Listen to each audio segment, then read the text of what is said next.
là cái first time tua và cái wash nó chạy cha liền thế gì mà cho cũng mà xì wash cái wash vào đó tôi chạy nè tôi thấy nhiên là no nhở thì có thể khơi là tao thì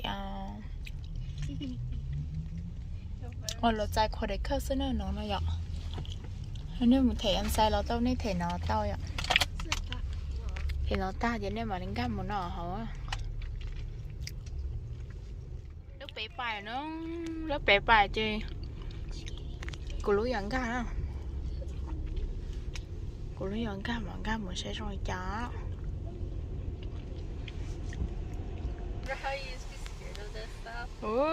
ok vậy nó thấy to to nó nữa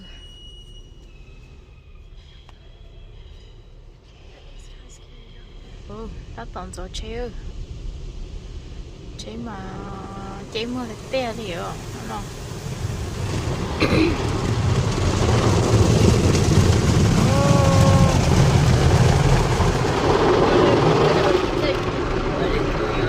chế hai hiện tại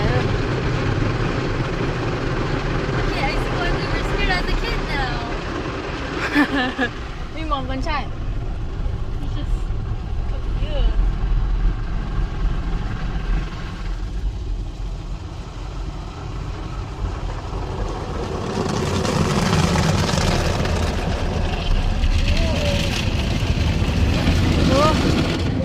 thì tôi thấy sao mà nhìn trai hình ơi giờ là chỉ bảo mi mò trai đó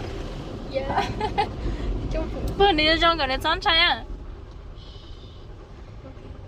chọn trai cưng rồi á như hiểu chỉ bảo à it's okay baby it's okay No, I think he just wants to get us. hey it's okay close his eye im sai mới này it's okay mi ma it's okay ma chỉ còn nó chọn chém sai you okay Ronan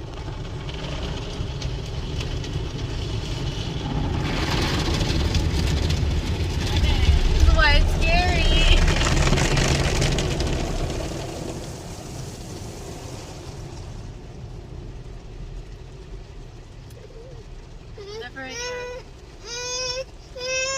you okay Ronan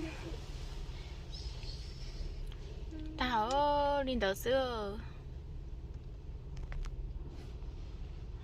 chị là dư cho qua cho có yếu chế nó đừng lò này chỉ sói tật tặng này ạ coi nữa đâu lò na vậy nên chỉ sói tật tặng nên từ cái nên nó này ạ có đồ chế tiêu chỉ cái năng à nó đồ xong bự ta chị dư đây ta chị nên nó chị tìa theo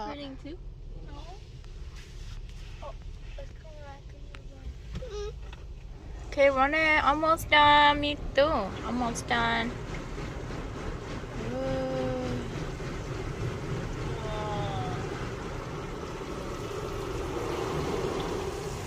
Oh no, not again. Hú chấp lại đi nữa. That's gonna go again. Cậu đô la sẽ chê lần rồi hú mà nó đã vô đi nữa vậy. Ok. Tự bài nữa. Để mua ở lối cho chúa nó nhớ sầu để mua khả năng thì nó đâu dùng tới xin nó vậy hay thì của nó